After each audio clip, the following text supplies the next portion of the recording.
Isa pa sa mga itinuturing na peste ng mga magsasaka ay ang mga suso. Namamahay raw kasi ang mga ito sa bagong tanim na palay na nagiging sanhi ng pagkasira ng binhi.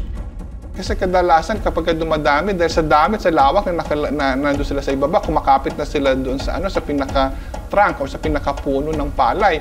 Kaya naman unti-unti nilang kinakain ito. Pero ang mga pesting suso, naging biyaya.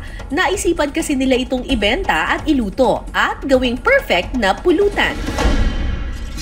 Perfect din kaya ito para sa panlasa ng ating celebrity guest na perfect ang unang hirit tuwing umaga? Ang ating morning sunshine, Shaira Diaz. O Shaira, ready ka na bang lumubog sa palayan? Mga kapuso!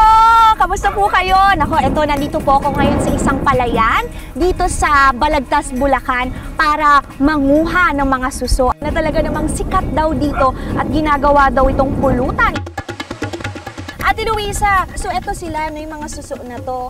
Anong tawag sa ganitong klaseng suso? Pahaba Pilipit siya. po na suso. Pilipit. Kaya siya pilipit kasi Pahaba. Okay. Kasi yung mga susong nakikita natin sa bahay natin, yung mga malalaki, di ba? Opo. So ito ganyan sila. Tapos kinakain na to? Opo, pwede rin pong tinda.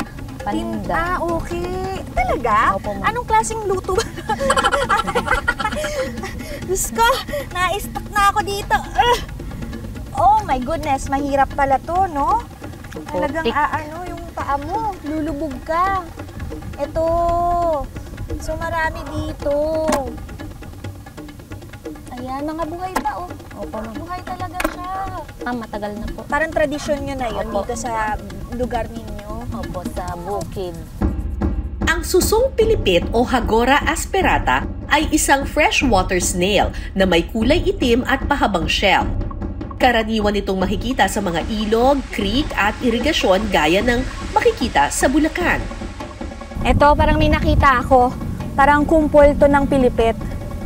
So, kailangan, pag nakita siya, medyo ginaganyan niya ni ate.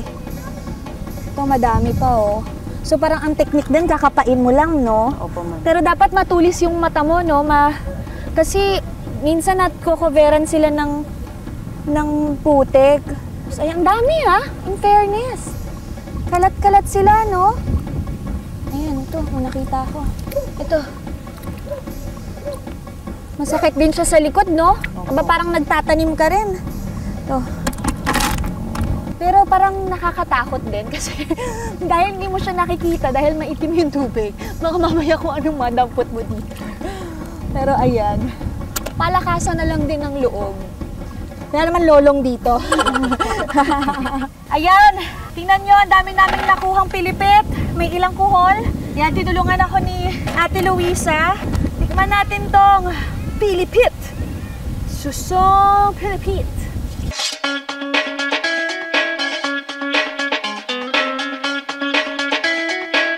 Ayan, fresh na fresh. Buhay na buhay sila. Una munang lilinisan ng suso at tatanggalin ang patulis na parte nito. Galing mo naman! Yun! Lahat nalaglag na sa At ito na nga mga kapuso, nalinisan na namin yung mga suso. So ano nang next natin gagawin? Lulutuin na natin. Lulutuin na natin. Okay. Igigisa muna ang luya, bawang at sibuyas.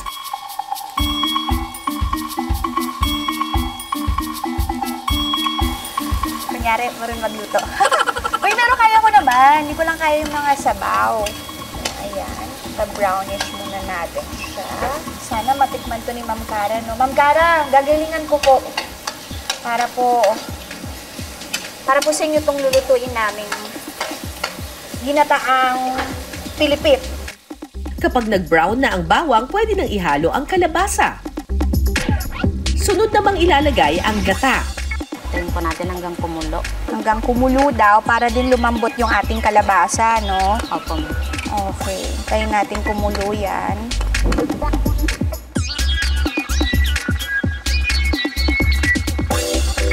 Titimplahan ito ng pamintang buo, pati na rin ng durog na paminta, seasoning at asin. Ilalagay na rin ang tanglad na magtatanggal ng lansa sa suso. Kapag lumambot na ang kalabasa, kukuha ng ilang piraso para durugin. At saka ilalagay ang nalinis na susong pilipit. Sunod na ilalagay ang kakang gata o ang unang pigang gata at malunggay. Para saan ba? Bakit kailangan durugin? Para po yung kalabasa pumasok po sa may suso. Para po pag sinipsip, kasama po yung kalabasa. Kumbaga pag sinipsip mo may laman. Opo. Okay, oo nga naman. Huling idadagdag ang nadurog na kalabasa.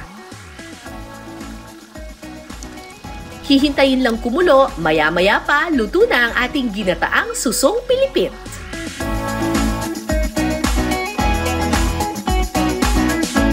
Wow! Susong bilibet! Ate! Ang bango-bango niya! I'm so proud! Tingnan nyo! Inuman na! Let's go!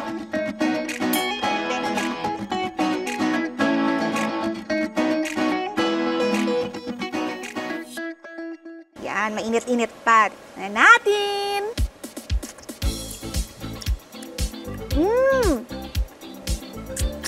May naano na ako pero... Wait lang. Nakakabitin ha. Pero ang sarap. Oh my gosh. Ang sarap. Wow. Sobrang malasa siya. Tama lang yung mga timpla namin. Siguro, parang mas okay din siya kung medyo maanghang. Kung yung mga mahilig lang kayo sa maanghang, go, lagyan nyo ng sili. Pero ito, perfect na to. Ang sarap.